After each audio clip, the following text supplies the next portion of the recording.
Jammu and Kashmir Reorganization Amendment Bill 2021. Sir, at the outset, I would like to express to this august House that I am deeply grieved and pained when I heard the Prime Minister, our Honorable Prime Minister, coining a term Andolan Jeevis in the context of a farmer's protests. Sir, the phrase rights of man by Wellesley Burns says, has helped to create two great republics of modern times in France and America. But our Honorable Prime Minister has derogatively chosen another term, Andolan Jeevi, when it is the basic rights of a farmer brother and sister to protest and to show their resistance. I am coming to the bill only. Or are you obsessed with Andolan Jeevi? No, that is, I have every right to express my grief, sir. Now I am coming to. I am not yielding. I have every right to express my grief and pain. Sir, coming to the bill, again, this has given me an opportunity to be reminiscent about an old term called the social contract, coined by Rousseau back in vogue. It is also a two-worded term on which the foundation of a democracy rests. It is a contract between the ruled and the rulers, where the ruled give up their freedom on an assurance by the ruler that their natural rights, namely life, liberty and property and civil rights, shall be protected. But when the Jammu and Kashmir Act 2019 was implemented, the BJP government has not only breached that contract, you have buried democracy, you have buried federalism, you have buried the rights of liberty as well as the civil rights of the people of the Kashmir. Sir, this bill, which seeks to replace the ordinance, tries to solve the issue of All India Service offices in the two union territories created after the abrogation of the Article 370.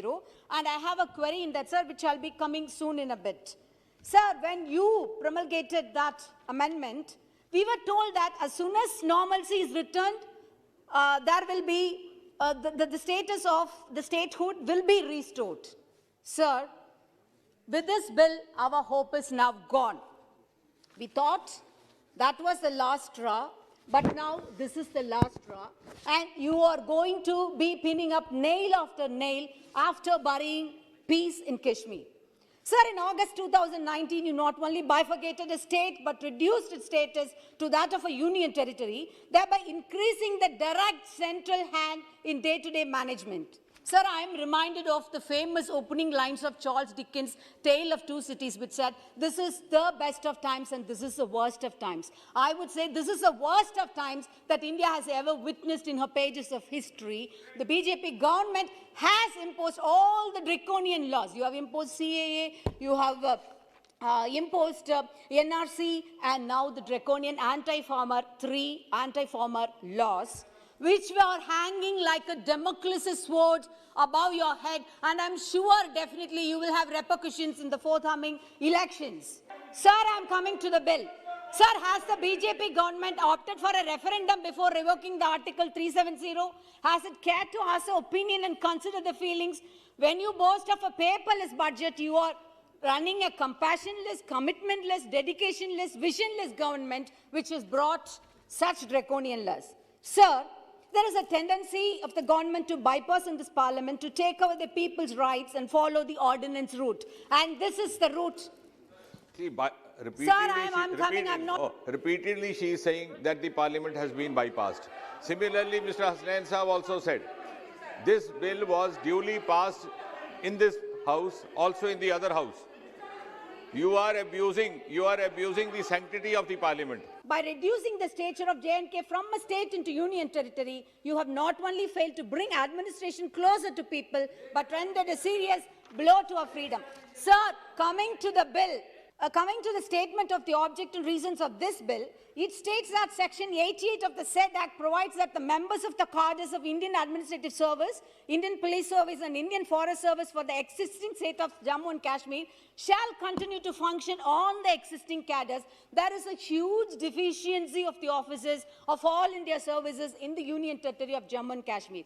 Sir, I am maybe forgiven for my ignorance, but I would like to get a clear explanation of this phrase, huge deficiency.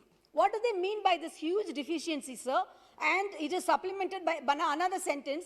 The developmental schemes, centrally sponsored schemes and other allied activities suffer due to non-availability of all India offices in the existing cadres of the Jammu and Kashmir. As such, there is a requirement of merging it with Arunachal Pradesh, Goa, Mizoram, Union Territories cadres so that the offices in this cadre can be posted in the Union Territory of J&K to meet out any deficiency to come out. Sir, your government boasts itself on pioneering Atmanirbhar or self-dependence. If there is huge deficiency of the officers in the Union Territory of Jammu and Kashmir to meet out any challenges, then why not put more effort in making it as a more self-reliant from the local officers themselves? Why must we have to merge the cadre and have the region depend on the other states?